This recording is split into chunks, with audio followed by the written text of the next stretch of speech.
Hello friends, UPSC Hindi के study platform में आप सभी का स्वागत है। तो आज आशा करता हूँ कि आप लोग को ये जो पीडीएफ है वो प्रोवाइड कर दी जाएगी, क्योंकि कोशिश है आज 34 क्वेश्चन करने के बाद लगभग 100 क्वेश्चन हम लोग के कंप्लीट हो जाएंगे। तो जैसा मैंने वादा किया था कि हर 100 क्वेश्चन पे जो सेल्फ रिटन मतलब मेरा लिखा हुआ जो पीडीएफ है वो आपको प्रोवाइड कर दिया जाएगा। उसके लिए आप टेलीग्राम चैनल ज्वाइन कर सकते हैं, जिसका नाम है यूपीएससी हिंदी फॉर सीएस। आपको बता देना चाहता हूं कि लगभग 700 प्रश्नों के साथ हम लोग सितंबर या अगस्त माह तक का टोटल करंट अफेयर कवर करेंगे। अगर उसके बाद जो मंथली का टाइम बचता है तो मंथली या वीकली भी कवर करने की कोशिश की जाएगी। उसके साथ साथ एक बात और बताता हूँ कि जो भी नई आई दृष्टि आएगी उसको हिंदी और इंग्लिश अलग अलग इस बार बाईलिंगुअल मोड में लेके चलने का थोड़ा सा कम चांस है। अगर सेपरेट हो सकेगा तो मोस्टली कोशिश की जाएगी कि वीडियो सेपरेट लेकर के आया जाए। ठीक है, तो चलिए पहला क्वेश्चन शुरू करते हैं। प्रश्न है कि भारत सरकार द्वारा शुरू किया गया ऑपरेशन करुणा किससे संबंधित है। तो ऑपरेशन करुणा के बारे में पूछा हुआ है, which is launched by the government of India is related to. तो बता देना चाहता हूँ कि पिछले कुछ महीने पहले एक चक्रवात आया था जिसका नाम है मोचा चक्रवात। तो मोचा चक्रवात से, जब भी चक्रवात आपके बे ऑफ बंगाल में आता है, जैसे सपोज करिए कि ये आपका इंडिया है, ठीक है, तो इस साइड में जो बे ऑफ बंगाल है, ठीक है, बे ऑफ बंगाल में जब चक्रवात आता है तो उसकी दिशा किधर होती है, वो पश्चिम के साइड चलता है। कैसे चलता है, तो गुप्त ऊष्मा उसको चाहिए रहती है, ठीक है, लेटेंट एनर्जी का यूज़ करता है और इस साइड में मूव करता है। तो जब वो मूव करता है तो आपको चूंकि पता है कि म्यांमार पोर्शन यहाँ पर इंडिया के बाद है, फिर यहाँ पर आपका बांग्लादेश पड़ता है, नीचे वेस्ट बंगाल, उड़ीसा, इस तरह के स्टेट्स आते हैं। तो ये चक्रवात आपके जो ईस्टर्न साइड पे अलग स्टेट है, अलग नेशंस हैं, उनको प्रभावित करता है और भारत के पूर्वी जो राज्य हैं उनको भी प्रभावित करता है। जैसे आंध्र प्रदेश आ जाता है, उसमें उड़ीसा आ जाता है, वेस्ट बंगाल आ जाता है, ये सब काफ़ी प्रभावित होते हैं। तो ये मोचा चक्रवात जो है म्यांमार में बहुत ज़्यादा तबाही मचाया। तो म्यांमार में सहायता के लिए भारत ने एक असिस्ट किया म्यांमार को। तो इसी जो असिस्टेंस का नाम था, जो ऑपरेशन चल रहा था, उसका नाम था ऑपरेशन करुणा। बात आती है चक्रवात के नामों की, तो उसको इंटरनेशनल मेट्रोलॉजिकल डिपार्टमेंट जो है नामकरण करता है उसका। और अभी जो चक्रवात मोचा है, चक्रवात मोचा, ठीक है, कुछ लोग मौका भी पढ़ रहे होंगे, तो MOCHA स्पेलिंग है। इसका जो नाम है वो नामकरण किया है यमन ने, याद रखिएगा, यमन ने नामकरण किया है, जो कि आपके मध्य एशिया का देश कह सकते हैं है। और लाल सागर के पास एक स्थित शहर है जिसका नाम है मोचा, तो उसी से जो है आपका नामकरण किया गया है। तो इसमें भारत के कई सारे जो है शिप्स गए थे, जिसमें से कि INS शिवालिक का मोर्ता और सावित्री थे। इतनी चीज़ें नहीं पूछी जाएंगी। कुछ अन्य ऑपरेशंस का नाम मैं यहाँ बता देना चाहता हूँ। आशा करता हूँ कि इतनी बातें आपको क्लियर हो गई होंगी। तो एक्सप्लेनेशन एक बार देख लेते हैं कि मानवीय सहायता यानी कि ह्यूमैनिटेरियन असिस्टेंट के लिए जो है ऑपरेशन करुणा स्टार्ट किया गया था। और भी ऑपरेशन है, जैसे है ऑपरेशन अजय, काफ़ी न्यूज़ में रहा ऑपरेशन अजय। ऑपरेशन अजय जो है वो आपके सिटीजन्स को इवैक्यूएट करने के लिए था, जो कि इजराइल स्ट्राइक कर रहा था। तो स्ट्राइक इन इजराइल पे जो इवैक्यूएशन था, वहाँ से लोगों को निकालने के लिए ऑपरेशन अजय चलाया जा रहा था। फिर बात आती है ऑपरेशन दोस्त की। तो तुर्की के लिए जो है ऑपरेशन दोस्त आया था, क्योंकि तुर्की और पास में जो आपके सीरिया है वहाँ पे अर्थक्वेक आया, यानी कि भूकंप आया था, जिससे काफ़ी जान और माल की हानि हुई थी। तो भारत ने अपने ओर से एक ऑपरेशन चलाया, इसका नाम था ऑपरेशन दोस्त। वो कुछ आपका उसमें भी भारत जो है ह्यूमैनिटेरियन एड या सहायता करना चाहता था, असिस्ट करना चाहता था। तीसरा है ऑपरेशन गंगा। ऑपरेशन गंगा के बारे में आप लोग कमेंट बॉक्स में बताएंगे। काफ़ी बड़ी लड़ाई चली है, उसलिए ऑपरेशन गंगा चलाया गया था। आप मुझे बताएंगे कमेंट बॉक्स में कि ऑपरेशन गंगा किस लिए चलाया गया। चलिए अगला प्रश्न पर चलते हैं। हाँ, एक चीज़ और बताना चाहता हूँ कि कोविड-19 के टाइम में 2 ऑपरेशन आए। पहली बार जो ऑपरेशन आया उसका नाम था आपका समुद्र सेतु, याद रखिएगा, क्योंकि ये चीज़ें स्टैटिक हो जाती हैं। जैसे जो भी काफ़ी इंपॉर्टेंट घटना होती है वो फिर स्टैटिक में पूछ लिया जाता है। अच्छा हमारे प्यारे दोस्तों, एक चीज़ आपको और बताना चाहता हूँ कि जैसे जो भी टीचर, जो भी प्लेटफॉर्म या कोई भी यूट्यूब चैनल या कोई भी एक प्रतिष्ठित कोचिंग सेंटर अगर आपको ये कहता है कि चूँकि UPPCS की जो परीक्षा थी वो टल गई और 17 मई को होने वाली परीक्षा अभी 27 अक्टूबर को चली गई, तो लास्ट 3 से 6 महीने का करंट अफेयर्स पढ़ो। जो भी व्यक्ति आपको ये कहता है, आप उससे बस इतनी बातें पूछ लीजिएगा कि क्या कोई घर का, क्या कोई चाचा जी, पापा जी, फूफा जी, क्या वो लोग आयोग में हैं जो लोग पेपर्स को सेट कर रहे हैं, ठीक है। अगर उनका जवाब रहता है नहीं, तो आप इतना जान जाइए कि उन्हें खुद भी नहीं पता है कि आयोग कितने महीने का करंट अफेयर्स देने वाला है, ठीक है। और एक बात और आपको बता देना चाहता हूं कि जब से यूपी पीसीएस का पैटर्न यूपीएससी की तरह रिटन हो गया है, पहले यूपी पीसीएस ऑब्जेक्टिव मोड में रिटन मेंस की परीक्षा लेती थी, लेकिन अभी वो एक आपका रिटन फॉर्मेट में लेती है। तो जब से उसने यूपीएससी को फॉलो करना शुरू किया है, तब से उसके जो प्रश्न पूछने का ढंग है वो थोड़ा एनालिटिकल हो रखा है। और मैं आशा करता हूं कि इस वर्ष या आने वाले 1-2 वर्ष बाद वो पूरे 1 साल के करंट अफेयर को पूछेगा। और इस बार चूंकि समय भी मिल गया है, तो बिल्कुल भी अपने तरफ से गलती मत करिएगा, ठीक है। ये किसी का भी दावा करना कि लास्ट 3 महीने में मैं पढ़ा दूंगा, दृष्टि पढ़ा दूंगा, ये सारी बातें आपको एग्जामिनेशन में पता चलेंगी कि कितने महीने का करंट अफेयर कवर हुआ। हमारी पूरी कोशिश है कि हम लोग कंप्लीट 1 ईयर का करंट अफेयर जो है, जो भी स्टूडेंट्स हम लोग को देखते हैं उन लोग को दिया जाएगा। तो पहला जो कोविड-19 के समय में ऑपरेशन चलाया था भारत ने, उसका नाम था समुद्र सेतु, और दोबारा जो ऑपरेशन चलाया उसका नाम था आपका वंदे भारत। तो ये दोनों याद रखेंगे क्योंकि ये कुछ चीज़ें अभी स्टैटिक में आ गई हैं। अगले प्रश्न की ओर चलते हैं। चलिए, अगला प्रश्न है, हाल ही में किस कंपनी ने दुनिया का पहला नैनो डीएपी तरल उर्वरक लॉन्च किया? ये पॉइंट नोट करिएगा, क्या नाम है? वर्ल्ड्स फर्स्ट, तो विश्व का पहला है, nano DAP liquid fertiliser use किया। तो इसका आंसर है इफ़को। इफ़को एक आपकी कोऑपरेटिव संस्था है जो भारत की बड़ी कोऑपरेटिव संस्थाओं में से एक है, मतलब सहकारी संस्था है, कोऑपरेटिव इंस्टीट्यूशंस है। और कुछ बड़ी संस्थाओं की बात करेंगे तो इफ़को भी उसमें से एक है, जिसका एस्टेब्लिशमेंट हुआ था 1967 में। इतनी बातें हो गई आपके इफ़को के बारे में। इसके बाद हम लोग जानना शुरू करते हैं कि नैनो डीएपी है क्या। अभी तक हम लोग क्या करते थे कि हम लोग डीएपी यूज़ करते थे। डीएपी का नाम है आपका डाई अमोनियम फॉस्फेट। हिंदी माध्यम के विद्यार्थी बिल्कुल भी परेशान नहीं होंगे। अगर आपको डाई अमोनियम फॉस्फेट चाहिए तो मैं वो भी लिख सकता हूँ, लेकिन मैं कोशिश करता हूँ कि चीज़ें इंग्लिश में लिखी जाए। जल्दी लिखाता है, लेक्चर छोटे होते हैं, ठीक है। तो मैं चाहता हूँ कि थोड़ा बहुत मैनेज आप लोग करते हुए चले। तो डाई अमोनियम फॉस्फेट जो है, उसमें 2 मेजर जो कॉन्स्टिट्यूएंट्स हैं, उसमें एक नाइट्रोजन होता है, एक होता है फॉस्फोरस, जिसकी ज़रूरत हमारे पौधों को या हमारी मिट्टी को होती है पौधों की ग्रोथ के लिए, ठीक है। अभी हुआ क्या कि पहले जो डीएपी आता था, लगभग उसके 50 किलो के बैग को, 50 केजी का जो बैग होता था, उसको आपका नैनो डीएपी का 500 ml की जो बॉटल है उसके द्वारा रिप्लेस किया जा सकता है। मतलब ये काफ़ी इजी टू कैरी है कि आप इसको लेके आसानी से कहीं भी जा सकते हैं। आधा लीटर की बॉटल है जो कि 50 किलो के बैग का रिप्लेसमेंट बन गई। तो सबसे पहला तो बात ये हुआ कि ढोने में आसान हो चुका है, ठीक है, कैरी करने में आसान है, रखने में आसान है। दूसरी चीज़ ये है कि ये जो पहले डीएपी चलता था, डाई अमोनियम फॉस्फेट, ठीक है, जो कि दूसरा सबसे ज़्यादा प्रयोग किया जाने वाला फर्टिलाइज़र है, उसका इम्प्रोवाइज्ड वर्जन है, मतलब उसको काफ़ी इम्प्रूव कर दिया गया है। और ये कहा जाता है जब हम लोग नैनो डीएपी अपने खेतों में छिड़कते हैं तो उससे आपकी फोटोसिंथेसिस की जो क्वालिटी है, या कह सकते हैं फोटोसिंथेसिस की जो एफिशिएंसी है, वो उसको बढ़ा देता है, ठीक है। मतलब ऐसे समझ लो ना कि जैसे मनुष्य के शरीर की नसों में जाके कोई दवाएं काम करती हैं, उसी तरह जब डीएपी, आप नैनो डीएपी यूरिया डालते हो लिक्विड फॉर्म में, तो वो पौधों की नसों में जाके पौधों को हर चीज़ में ज़्यादा सक्षम बनाता है। जैसे बीज जो ग्रोथ होते हैं, बीज की जो ग्रोथ होती है, उनके ग्रोथ करने में आसान कर देता है, ठीक है। दूसरा, फोटोसिंथेसिस जो है उसके लिए ज़्यादा इफिशिएंट बना देता है पेड़ पौधों को, ठीक है। वो जो भी लाइट आती है उसको ज़्यादा आपका प्रोसेस करके ज़्यादा से ज़्यादा जो है ऊर्जा का ग्रहण करते हैं। वैसे तो 2 to 3% ही सन की जो सोलर एनर्जी आती है उसका यूज़ कर पाते हैं फोटोसिंथेसिस में, लेकिन फिर भी उसका मैक्सिमाइज़ करने की या ऑप्टिमाइज़ करने की कोशिश होती है। तो ये कुछ चीज़ें थी इसके बारे में, नैनो डीएपी तरल उर्वरक यानी कि यूरिया के बारे में। अब एक चीज़ और है कि आपको कमेंट बॉक्स में ये बताना है कि पौधों के लिए मैक्रो न्यूट्रिएंट्स कौन कौन से होते हैं। मतलब मैक्रो मतलब होगा शायद बृहद, और न्यूट्रिएंट्स मतलब आपको पता ही होगा, पोषक तत्व, ठीक है। तो बृहद पोषक तत्व कौन से हैं पौधों के लिए जरूरी, इसको आप कमेंट बॉक्स में भी बता सकते हैं और अपनी कॉपी में भी नोट कर लीजिएगा, ठीक है। तो ये मैं आपके ऊपर छोड़ देता हूं।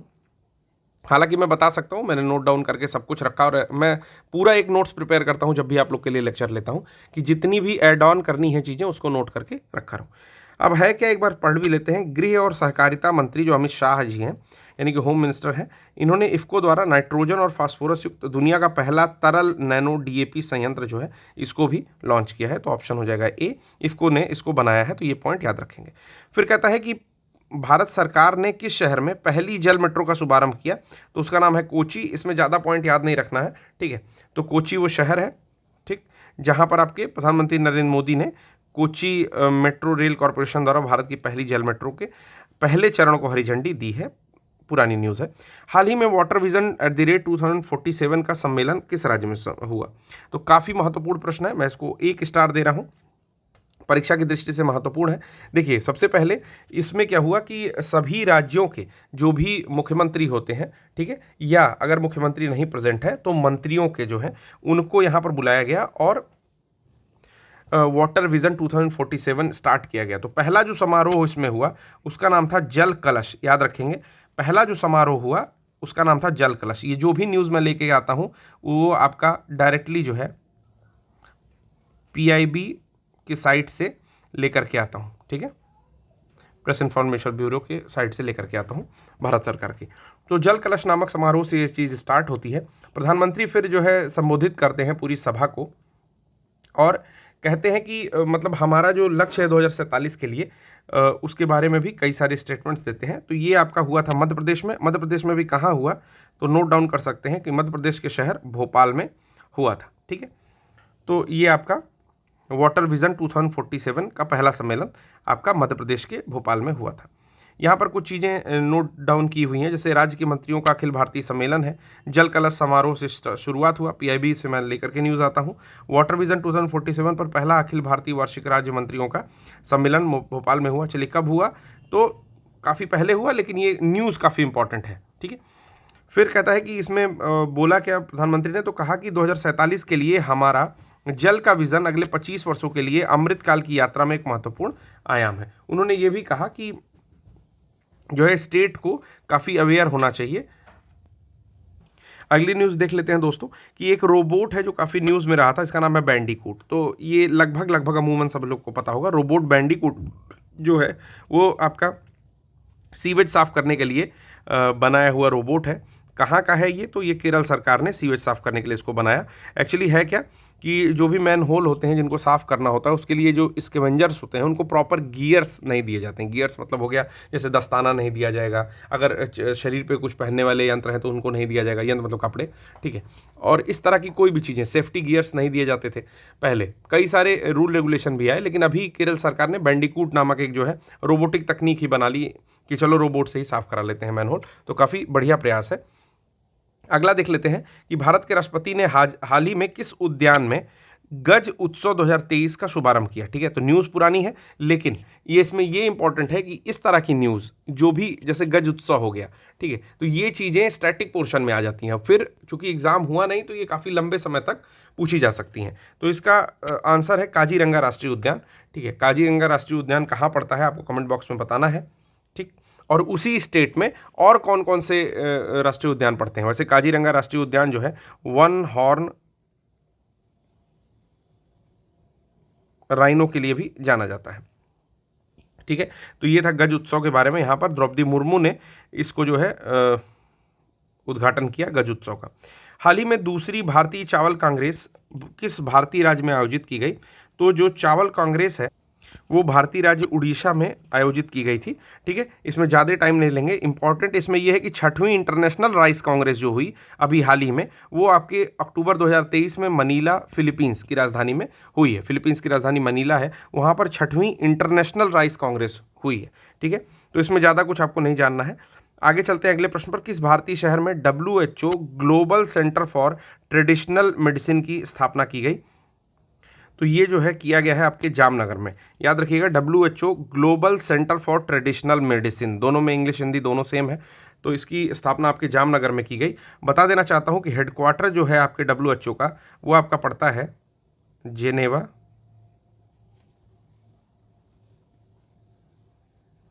स्विट्जरलैंड में, ठीक है। चलिए अगला प्रश्न आता है कि हाल ही में किस कंपनी को नवरत्न का दर्जा दिया गया। तो दिए हुए विकल्पों में आपको देखना है कि कौन सी कंपनी थी नवरत्न स्टेटस जिसको दिया गया। इस तरह के प्रश्न बहुत सारे पूछते हैं कि अभी हाल ही में दे देगा और जो ऑप्शन रहेगा उसमें जो आपको पता है वो चीज़ें नहीं रहेंगी, ठीक है। तो यहाँ पर रेल विकास निगम लिमिटेड, जिसको RVNL कहते हैं, ठीक है, इस कंपनी को 2003 में बनी ये कंपनी है, इस कंपनी को जो है नवरत्न का दर्जा दिया गया है। लेकिन इसके अलावा 2-3 कंपनी को और दिया गया है, जो कि मैं कमेंट बॉक्स में आपको बता देता हूं, मतलब इसमें बता देता हूं। RVNL के अलावा इरकॉन इंटरनेशनल को भी दिया गया है, ठीक है, जो भी रेलवे के लिए जो है काम करती है। उसके अलावा राइट्स एक कंपनी है, ये भी रेलवे के ही पार्ट्स बनाती है। और RCF है, जिसका नाम है राष्ट्रीय केमिकल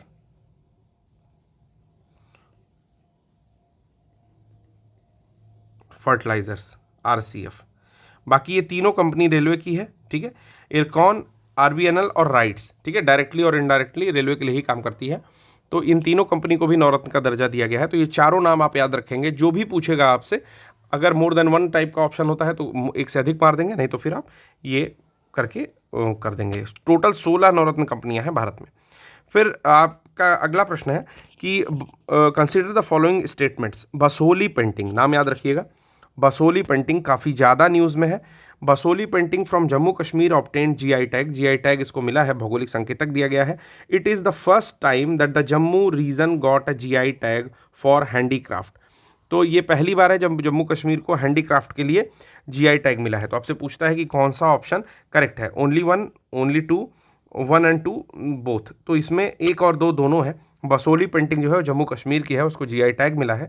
उसके साथ साथ ये पहली बार है जब जम्मू कश्मीर को हस्तशिल्प के लिए GI टैग दिया गया है। GI टैग किस एक्ट के अंडर में दिया जाता है तो मैं बता देता हूँ। Geographical indications of goods registration and protection act 1999 के अंतर्गत दिया जाता है, जो कि बाद में एक रूल बना 2002 में, ठीक है। एक बात और आपको बता रहा हूँ दोस्तों, मैंने कहा कि अब मैं वीडियोस के अंदर में, जैसे ये जो 500-700 वीडियो क्वेश्चंस की सीरीज़ है, इसके अंदर में बहुत बड़े एक्सप्लेनेशन को नहीं लेकर के आऊँगा।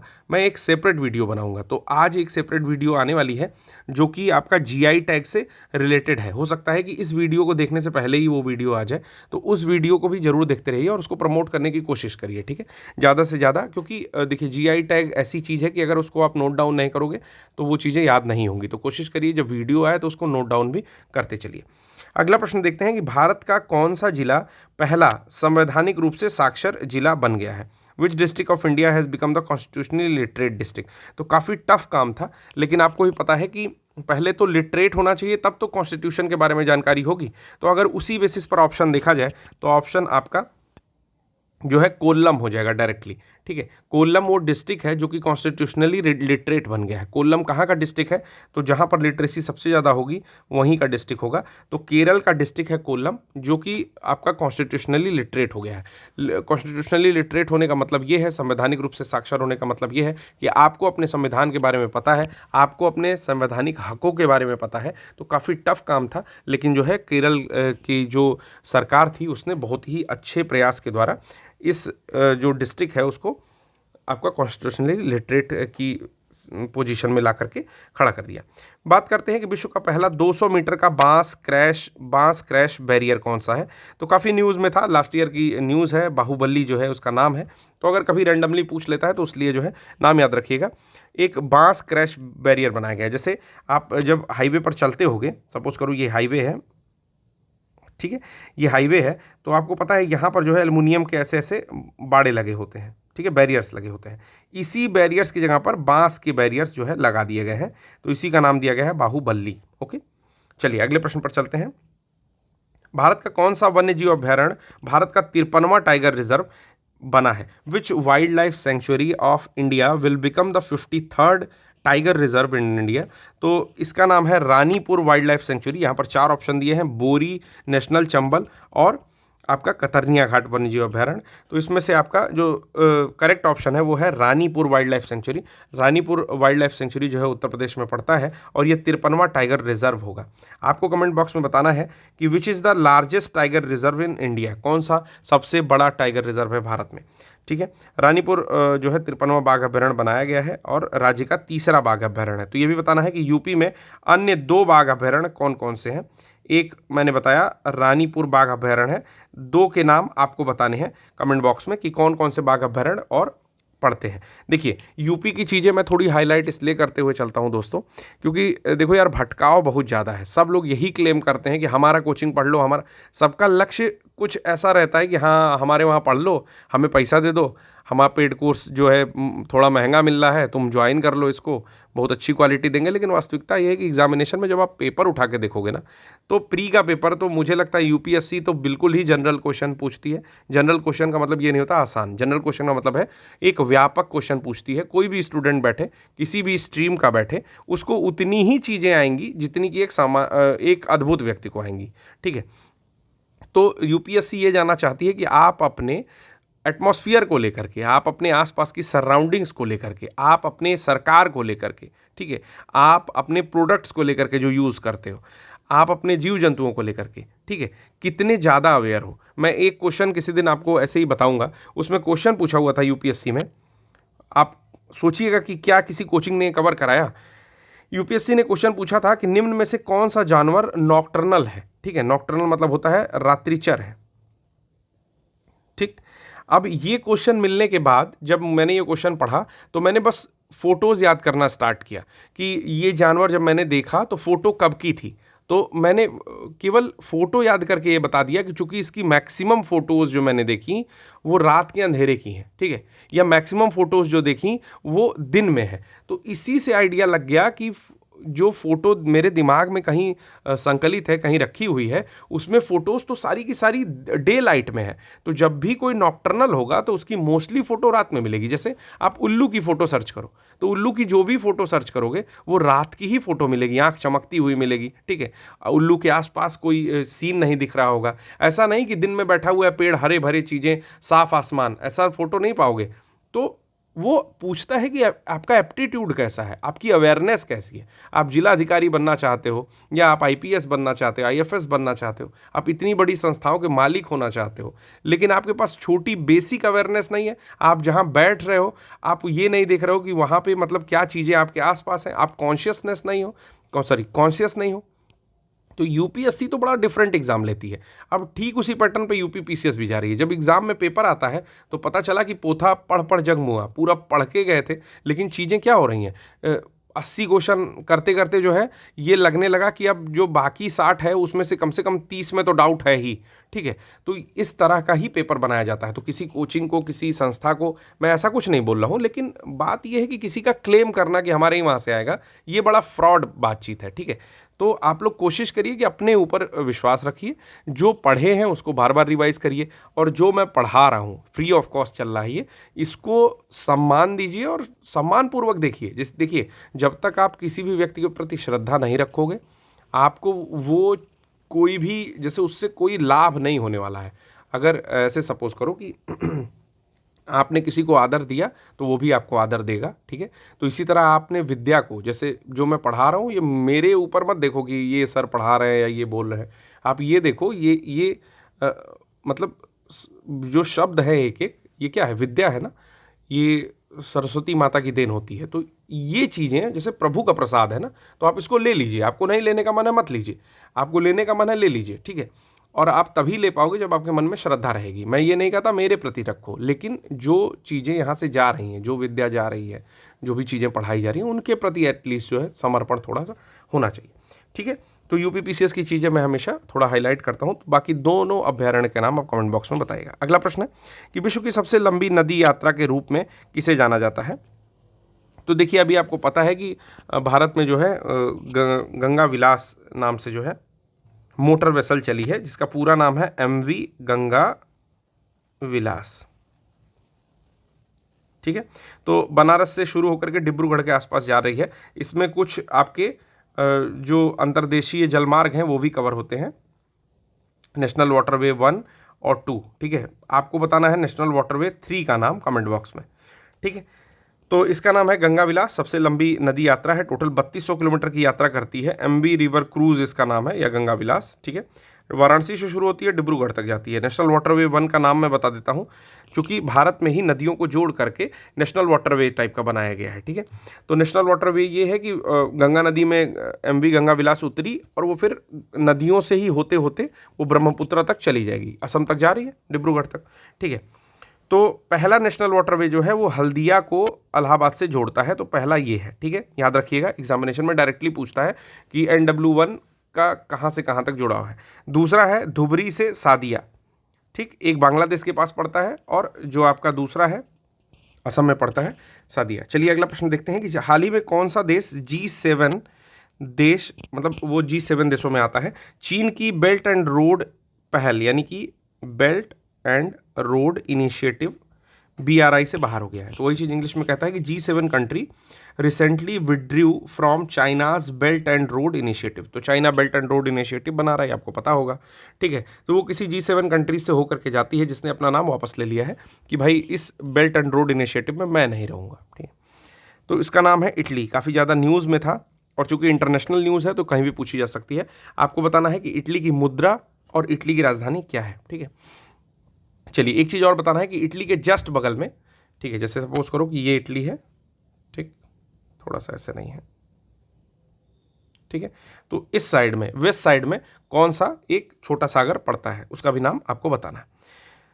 तो देख लेते हैं, ये देखिए BRI का मैंने बता दिया है, 1 बेल्ट 1 रोड या BRI प्रोजेक्ट जो है आपका चाइना का बेल्ट एंड रोड इनिशिएटिव। तो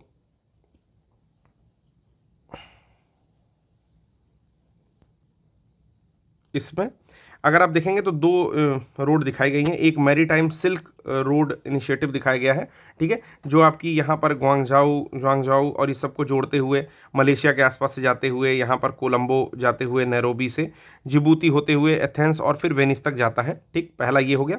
और दूसरा आपका है सिल्क रोड इकोनॉमिक बेल्ट, जो जियान शहर से स्टार्ट हो रहा है और पूरा घूमते हुए, ठीक है, भारत के ऊपरी इलाके से जाते हुए उज्बेकिस्तान के पास से, तेहरान के पास से, ईरान के जाते हुए, इस्तांबुल टर्की से होते हुए, यूक्रेन मॉस्को से होते हुए आपका यहाँ पहुँच रहा है रॉटरडैम के बाद फिर वेनिस, ठीक है। तो आपको पता है कि इसमें कंट्री कौन सी पड़ रही है, तो G7 कंट्री में आपका इटली यहाँ पर पड़ता है, ठीक है। एक बारी मैं फिर से इसको क्लियर कर दे रहा हूँ, देख लीजिए, इटली यहाँ पर पड़ रहा है, ठीक। तो इटली जो है बाहर हो गया है। तो आपको दोनों चीज़ें पता चल गई होंगी। अगर ये आपको फोटो चाहिए तो स्क्रीनशॉट ले सकते हैं। एक्सप्लेनेशन देख लेते हैं कि इसमें शामिल होने वाला एकमात्र जो G7 स्टेट है, एक सेकंड जरा, एकमात्र G7 राष्ट्र बनने के 4 साल से अधिक समय बाद इटली जो है BRI इनिशिएटिव से हट गया है, ठीक है। तो क्योंकि 4 साल के बाद हटा है तो इंटरनेशनली काफ़ी ये न्यूज़ जो है लाइमलाइट में आ चुकी है।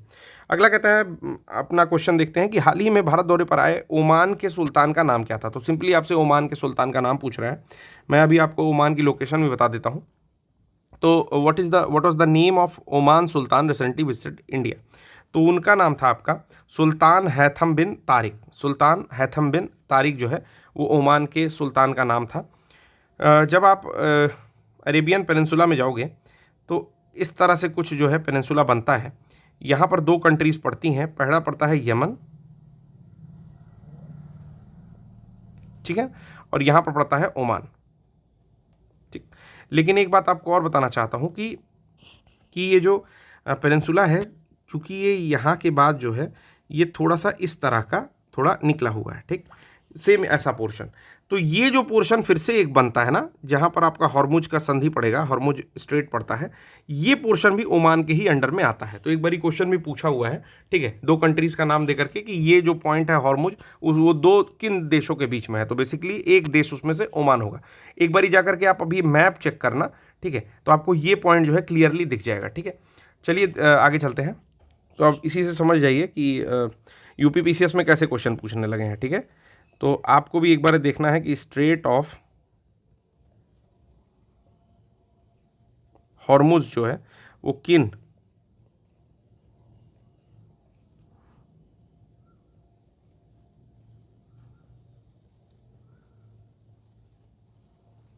देशों के मध्य स्थित है।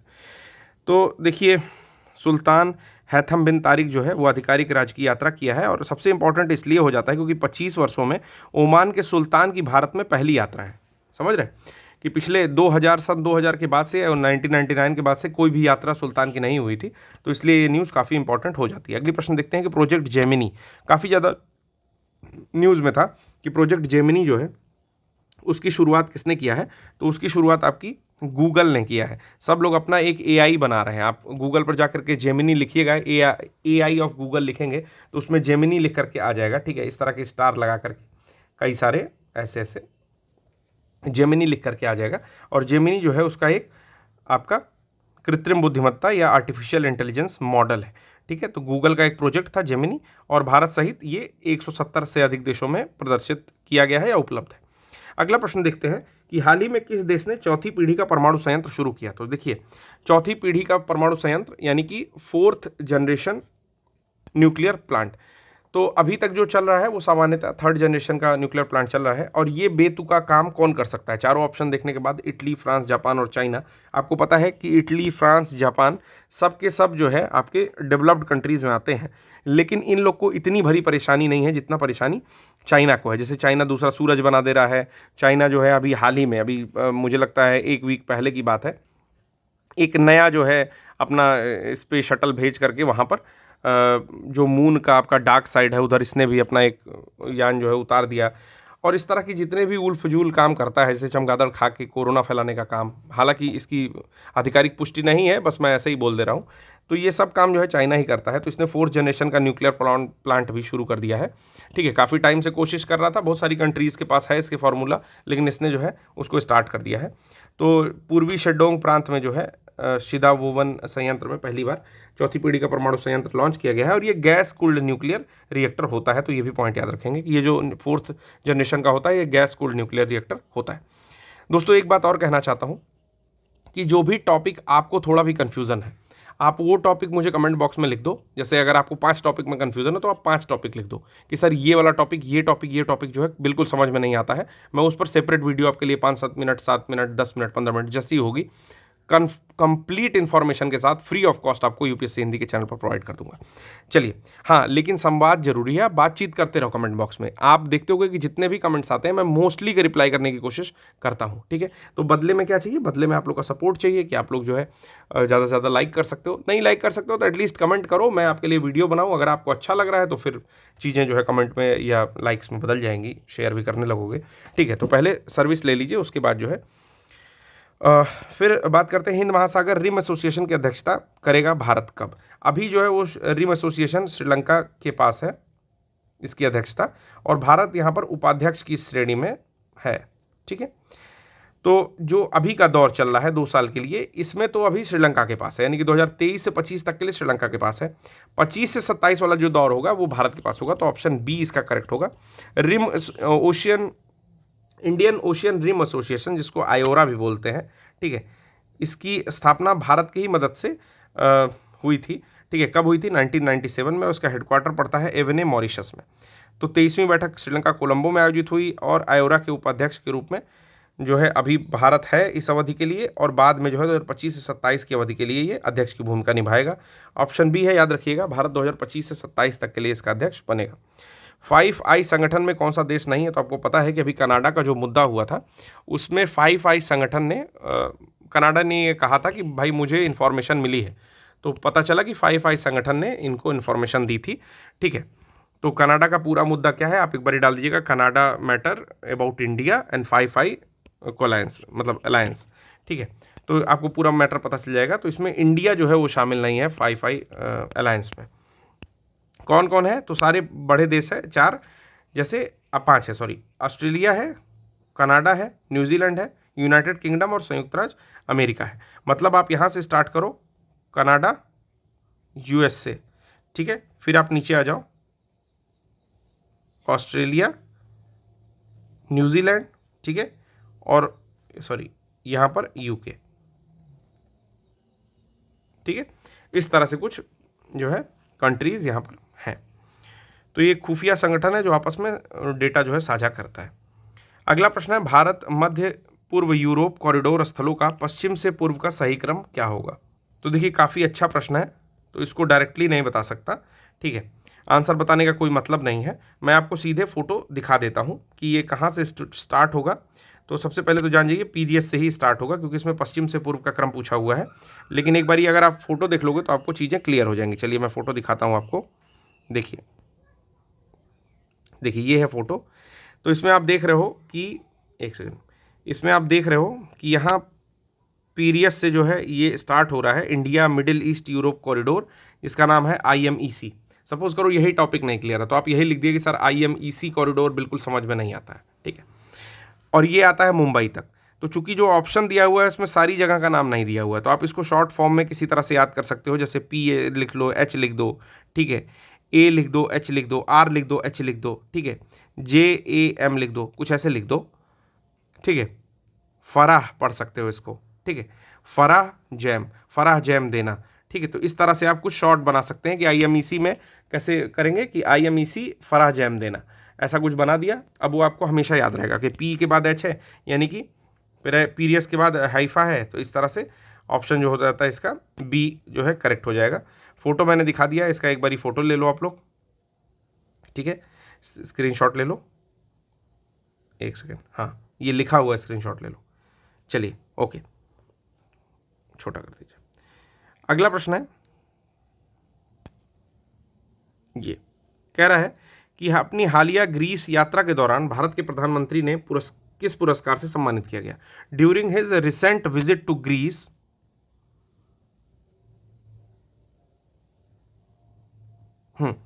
Greece the prime minister of India conferred with the award.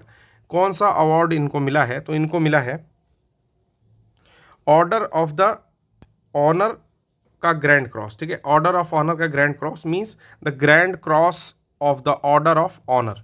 तो ये इनको मिला है, कहाँ का है? ग्रीस का है, ठीक है। आपको बताना है कि अभी ये गए थे भूटान, तो भूटान का इनको जो सर्वोच्च अवार्ड मिला है उसका क्या नाम है, ठीक है। और ये शायद पहले प्रधानमंत्री हैं या कोई फॉरेन मतलब विदेश से आए हुए व्यक्ति हैं जिनको भूटान का सर्वोच्च सम्मान मिला है। तो आपको बताना है कि भूटान का सर्वोच्च सम्मान कौन सा है जो प्रधानमंत्री मोदी जी को मिला था। तो ग्रीस दौरा जो इन्होंने किया उसमें इनको the grand cross of the order of honour से सम्मानित किया गया है, और ये वहाँ का दूसरा सबसे बड़ा नागरिक सम्मान है, पहला नहीं है, याद रखिएगा, ये दूसरा सबसे बड़ा नागरिक सम्मान है। चलिए अगले प्रश्न पर चलते हैं कि हाल ही में कितने अफ्रीकी देशों ने कंपाला घोषणा को अपनाया है? तो पहले तो आप मुझे ये बताओगे कि कंपाला जो है वो कहाँ की कैपिटल है, पहला ये हो गया। तो मैं ही बता देता हूँ, युगांडा की कैपिटल है कंपाला, ठीक है, ये मैं आपको बता दिया।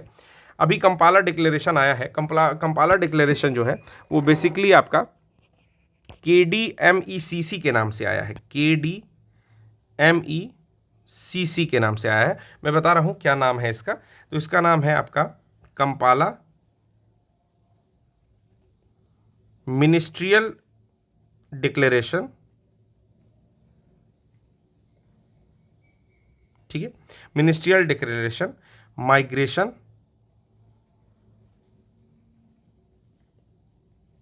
इन्वायरमेंट एंड क्लाइमेट चेंज, ठीक है। Kampala declaration on migration environment and climate change पर आया हुआ है। टोटल जो है कंपाला डिक्लेरेशन को 48 अफ्रीकन कंट्रीज ने जो है एक्सेप्ट किया है। बेसिकली ये जलवायु परिवर्तन से संबंधित है। अगर ये पूछता है कि कंपाला घोषणा जो हाल ही में आया हुआ है किससे संबंधित है, तो ये जलवायु परिवर्तन से संबंधित है। उसके साथ में अगर आपके माइग्रेशन यानी कि प्रवासन का भी ऑप्शन देता है तो प्रवासन भी लगा देंगे, यानी कि मोर देन वन में, ठीक है। पर्यावरण का ऑप्शन देता है तो पर्यावरण भी लगा देंगे। तो जलवायु परिवर्तन, पर्यावरण और प्रवासन, अगर ये तीनों देता है तो तीनों टिक कर देंगे, कोई दो देता है तो दो टिक करेंगे, ठीक है। तो कंपाला घोषणा में अभी 48 अफ्रीकी देशों ने इस पर सहमति व्यक्त की है, ठीक है। मानव गतिशीलता, उसी को माइग्रेशन बोल रहा है, जलवायु परिवर्तन के संबंध को संबोधित करने के लिए कंपाला घोषणा को अपनाने पर सहमत हुए। केन्या और युगांडा सरकार ने इसकी सह मेजबानी की थी, मतलब कौन इसको ओन कर रहा था या कौन स्टार्ट किया, तो केन्या और युगांडा ने किया था। चलिए,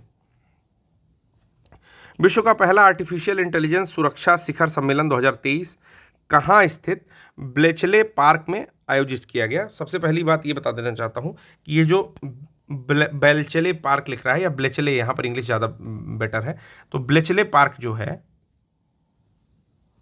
ये ब्लेचले डिक्लेरेशन बोला जा रहा है यहाँ पर होने के नाते, ठीक है।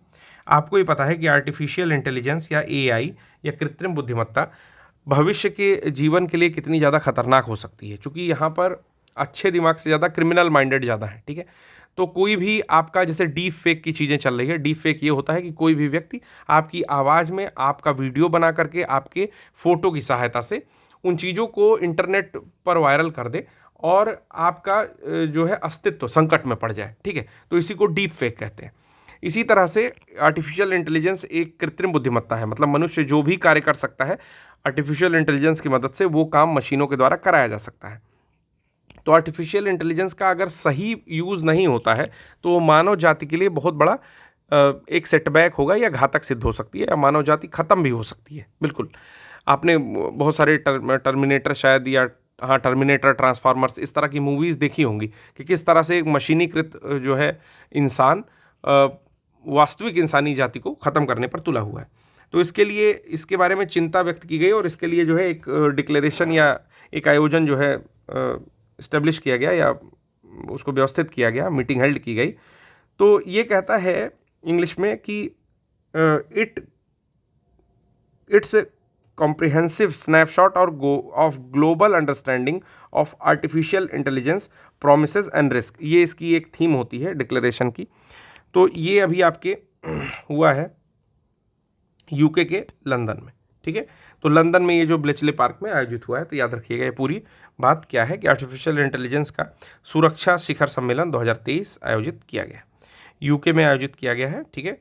नवंबर की न्यूज़ है, काफ़ी इंपॉर्टेंट हो जाती है। हाल ही में 10वां आसियान रक्षा मंत्री प्लस बैठक की मेज़बानी किस देश द्वारा की गई? तो जो ASEAN defence minister plus meeting है ये आपकी अभी अभी हेल्ड की गई है, जो कि इंडोनेशिया के द्वारा हेल्ड की गई है। चलिए डायरेक्टली आंसर देखते हैं कि 10वीं आसियान रक्षा मंत्री प्लस बैठक जो है जकार्ता इंडोनेशिया में हुई है और ये आसियान और उसके 8 संवाद साझेदार जो हैं ऑस्ट्रेलिया, चीन, जापान, भारत, कोरिया गणराज्य, न्यूजीलैंड, रूस और अमेरिका के लिए एक सहयोगी मंच के रूप में कार्य करता है। आयोजन का विषय था शांति, समृद्धि और सुरक्षा सुनिश्चित करना। आपको पता होगा कि आसियान जो है वो आपके साउथ ईस्ट एशिया में स्थित देशों का एक समूह है जो कि साथ मिलकर के 1967 में बैंकॉक डिक्लेरेशन के द्वारा लगभग 10 कंट्रीज इसमें आती हैं आसियान को बनाया, ठीक है। तो कौन कौन सी कंट्री आती है, तो स्टार्ट करते हैं म्यांमार से। म्यांमार आती है, थाईलैंड आएगी, थाईलैंड के बाद ऊपर लाओस आएगी, नीचे कंबोडिया आएगी, बगल में वियतनाम आएगी। आपको सबकी कैपिटल बतानी है। फिर आता है उसके बगल में मलेशिया, मलेशिया के लास्ट में आता है सिंगापुर, सिंगापुर के नीचे आता है इंडोनेशिया, ऊपर जाओगे तो आता है फिलीपींस और ब्रुनेई आता है, ठीक है। एक बारी अगर मैं हल्का सा मैप बनाना चाहूँ, हालांकि जगह तो बहुत नहीं है, लेकिन जैसे ही इंडिया ख़त्म होगा, ठीक है, ठीक है, तो यहाँ पर आपका आएगा म्यांमार। एक सेकेंड,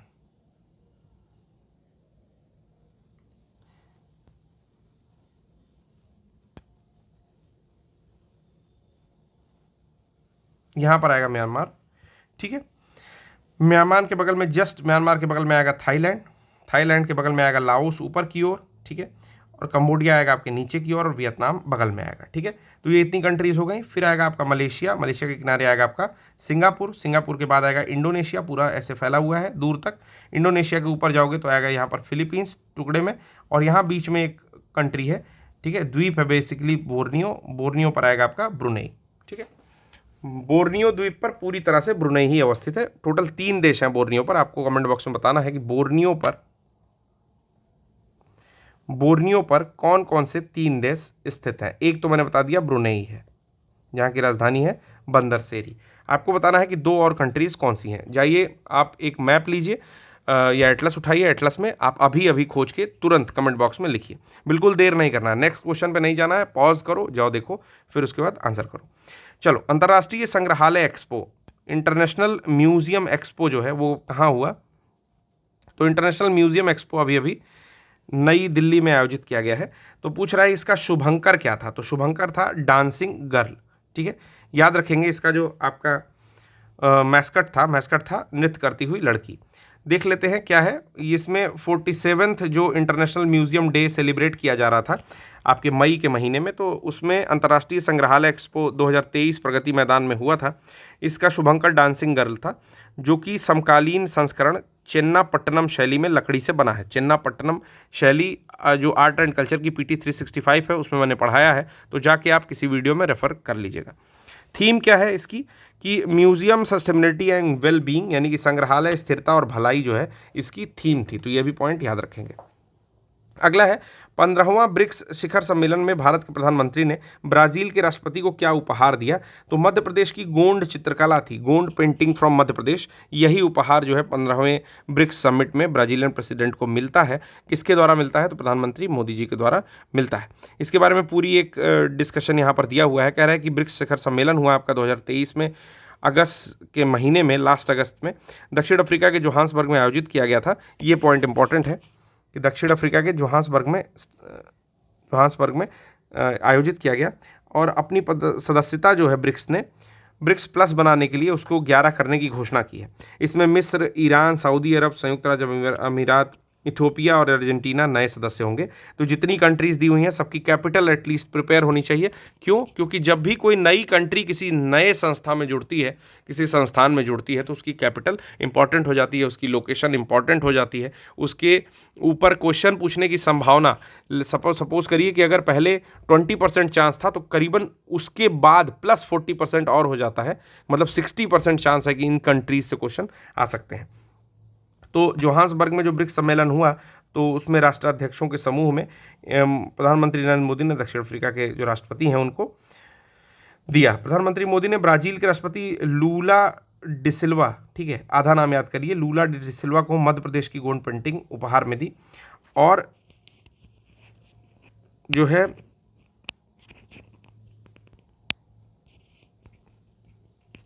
दक्षिण अफ्रीका के राष्ट्रपति सिरिल रामफोसा को तेलंगाना से बिदरी वर्ग के जार की एक जोड़ी दी। और दक्षिण अफ्रीका की प्रथम महिला डॉक्टर सेपे मोत्सेपे को नागालैंड की शॉल भेंट की। तो ये तीनों चारों पॉइंट आप जो है याद रखिएगा। अगला क्वेश्चन है कि हाल ही में लोगों को कितने विदेशी भाषाओं में प्रशिक्षित करने के लिए ICCR द्वारा द लैंग्वेज फ्रेंडशिप ब्रिज योजना शुरू की गई। Recently the language friendship bridge project was launched by ICCR to train people in how many foreign language.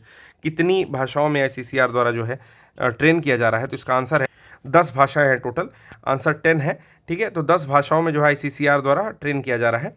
ICCR क्या है? भारतीय सांस्कृतिक संबंध परिषद, इंडियन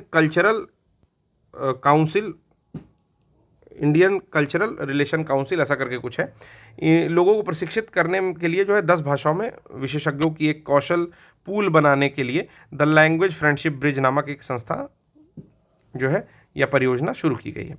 अगला आता है भारत ने हाल ही में किस देश के साथ सीमा पार व्यक्ति से व्यक्ति सुविधा का भुगतान करने के लिए जो है अभी सुविधा शुरू की है, मतलब person to person payment facility start की है। आई थिंक ये चीज़ सिंगापुर में स्टार्ट हुई है, देख लेते हैं। तो सिंगापुर के मौद्रिक प्राधिकरण ने, जो भी वहाँ का मॉनेटरी अथॉरिटी है, उसने UPI और पे नाउ लिंकेज किया है। किसको किसको लिंकेज किया है? UPI एंड पे नाउ, ठीक है। और ये जो है पर्सन टू पर्सन, ये पहला देश बन गया है जिसने भारत को सीमा पार पर्सन टू पर्सन भुगतान की सुविधा उपलब्ध करा दी है। सीमा पार मतलब कि भाई उस देश में रहोगे फिर भी हम यहाँ से सेंड कर लेंगे, एक पर्सन दूसरे को पैसा सेंड कर लेगा। फिर कहता है 96 क्वेश्चन कि अप्रैल 2023 में सूडान में से भारतीय नागरिकों को निकालने के लिए कौन सा ऑपरेशन था? तो सूडान से निकालने के लिए यहाँ पर जो ऑपरेशन था उसका नाम था ऑपरेशन कावेरी। तो जो मैंने ऑपरेशन वाला अभी ऊपर आपको बताया था उसमें एक चीज़ ये भी नोट कर लेंगे कि ऑपरेशन कावेरी क्या था, कि सूडान से भारतीयों को निकालने के लिए जो ऑपरेशन चला पिछले साल अप्रैल में, वो ऑपरेशन कावेरी था। अब देखिए ये चीज़ें इंपॉर्टेंट कैसे हो जाती हैं। ये चीज़ें इंपॉर्टेंट इसलिए हो जाती हैं क्योंकि ये स्टैटिक बन चुका है। जितने भी ऑपरेशन है, चारों ऑपरेशन आपको एक साइड में लिख करके दे देगा और इस साइड में आपको 4 देश का नाम लिख के दे देगा। फिर आप जब एग्जामिनेशन में ये क्वेश्चन मिल जाएगा तो आप बैठ के क्लेम करते रहो। UPPCS आयोग इतना मतलब हर बात का इतना संज्ञान लेता है, आपको भी पता है, कि तुरंत आपके घर चला आएगा आधा किलो मिठाई लेकर के और कहेगा कि क्यों नहीं भैया, बदल दे रहे हैं हम ये प्रश्न, आपको पूरा मार्क्स दे दे रहे हैं, ठीक है। इतने सारे धरने हुए तो UPPCS ने कोई सुध ही नहीं ली। UPPSC और UPSSC की बात मत करिए, ठीक है। तो उन लोगों को जो ऊपर से आदेश आते हैं उन्हीं का वो पालन करना मजबूरी है, ठीक है। वो एक ऐसी संस्था में बैठे हुए हैं तो आप किसी भी आयोग को दोष नहीं दे सकते, आप अपनी मेहनत पर केवल विश्वास कर सकते हैं। अब अगर आप लास्ट के 3 महीने में चूरन पढ़ने के लिए बैठे हुए हैं कि मैं लास्ट के 3 महीने में जो है फलाने सर है वो जो है रटा देंगे, तो ठीक है भाई, आपके घर आएंगे वो जो है रात भर आप ही के साथ पढ़ेंगे और रटा के आपको एग्ज़ाम के एक दिन पहले ही जाएंगे वो। तो उनका विश्वास किए रहिए और यहाँ पे जो है वीडियो स्किप करके भाग जाइए। तो बात आती है कि अप्रैल 2023 में सूडान में लगभग 3000 भारतीय नागरिक फंसे हुए थे, तो ऑपरेशन कावेरी स्टार्ट किया गया। इसमें कुछ और भी डेटा दिया हुआ है। कह रहा है ऑपरेशन मैत्री, नेपाल में जो भूकंप आया उसमें बचाव के लिए, ऑपरेशन गंगा, यूक्रेन में फंसे भारतीयों को निकालने के लिए, ऑपरेशन देवी शक्ति, भारतीयों को तालिबान से निकालने के लिए चलाया गया ऑपरेशन था। नोट डाउन करिएगा इसको, चलते हैं आगे। देखिए, अगर आप अभी नोट डाउन नहीं कर सकते, मैं एक और तरीका बता रहा हूं, तो जो भी पॉइंट इंपॉर्टेंट हो उनको तुरंत स्क्रीनशॉट लीजिए, एक साथ बैठिए, सारे स्क्रीनशॉट को खोलिए और उसके बाद पूरा नोट्स बना करके हट जाइए। अभी जून 2023 में आयोजित एक ग्लोबल डीपीआई शिखर सम्मेलन की मेज़बानी किसने की है? तो ये आपका इंडिया ने की है, ठीक है। तो ये काफ़ी इंपॉर्टेंट नहीं है, लेकिन फिर भी ग्लोबल डीपीआई शिखर सम्मेलन की मेज़बानी किया है। ग्लोबल हंगर इंडेक्स जो लास्ट वाला आया 2023 का, उसमें भारत की रैंक क्या थी? तो भारत की रैंक 111 थी, जो काफ़ी ख़राब थी, ठीक है। अगर आप कमेंट बॉक्स में कमेंट करोगे तो ग्लोबल हंगर इंडेक्स पर भी मैं एक वीडियो लेकर के आ जाऊँगा, ठीक है। फिर 125 कंट्रीज़ को शामिल किया गया था, जिसमें भारत की जो है पोजीशन वो 111 थी, तो काफ़ी ये चीज़ ख़राब है। फिर जारी कौन करता है? तो वर्ल्ड ग्लोबल हंगर इंडेक्स जो है वर्ल्ड वाइड और wealth hunger life, wealth hunger life के द्वारा जो है जारी किया जाता है। थीम क्या थी? खाद्य प्रणाली को आकार देने में युवाओं की शक्ति, ठीक है। खाद्य प्रणाली में आकार देने में युवाओं की शक्ति। अगला प्रश्न देखते हैं। अगला प्रश्न है, निर्यात तैयारी सूचकांक में कौन सा भारतीय राज्य प्रथम स्थान पर है? नाम है इसका export preparedness index. Export preparedness index जो आई थी 2022 के नाम से, उसमें कौन सा राज्य प्रथम पर है, ये क्वेश्चन पूछ रहा है। तो इसमें आपका तमिलनाडु जो राज्य है वो एक्सपोर्ट प्रिपेयर्डनेस इंडेक्स 2022 प्रथम स्थान पर आता है, ठीक है। तो 17 जुलाई 2023 को ये न्यूज़ आई थी और ये तीसरा संस्करण जारी हुआ था। अगर चौथा संस्करण जारी होगा तो मैं आपको बता दूंगा, ठीक है। और 100वां प्रश्न, आज का आखिरी प्रश्न है कि किस संगठन द्वारा विश्व निवेश रिपोर्ट 2023 का प्रकाशन किया गया है? Which organisation recently published the world investment report 2023। तो आप एलिमिनेशन के मेथड पर इसको एक बार ट्राई कर सकते हो, ठीक है। हालांकि वो जो आपका संगठन है वो आपका व्यापार और विकास पर संयुक्त सम्मेलन जो है, यानी कि अंकटाड ने इसी नाम से दिया हुआ है, UNCTAD। देख लेते हैं, हाल ही में व्यापार और विकास पर संयुक्त राष्ट्र सम्मेलन जिसको बोलते हैं अंकटाड, ठीक है, UNCTAD, ठीक है। इसने विश्व निवेश रिपोर्ट वर्ल्ड इन्वेस्टमेंट रिपोर्ट 2023 प्रकाशित की है। इस रिपोर्ट के अनुसार 2022 में वैश्विक प्रत्यक्ष विदेशी निवेश FDI में 12% की गिरावट आई है। विकासशील देशों में FDI 4% बढ़ी है और दक्षिण एशिया में भारत में FDI का प्रवाह 10% से बढ़कर के टोटल $49 बिलियन हो गया है। मतलब 10% से FDI भारत में बढ़ गई है। तो यहाँ तक तो था आज आपका लेक्चर, जो टोटल 52 मिनट का हो रहा है।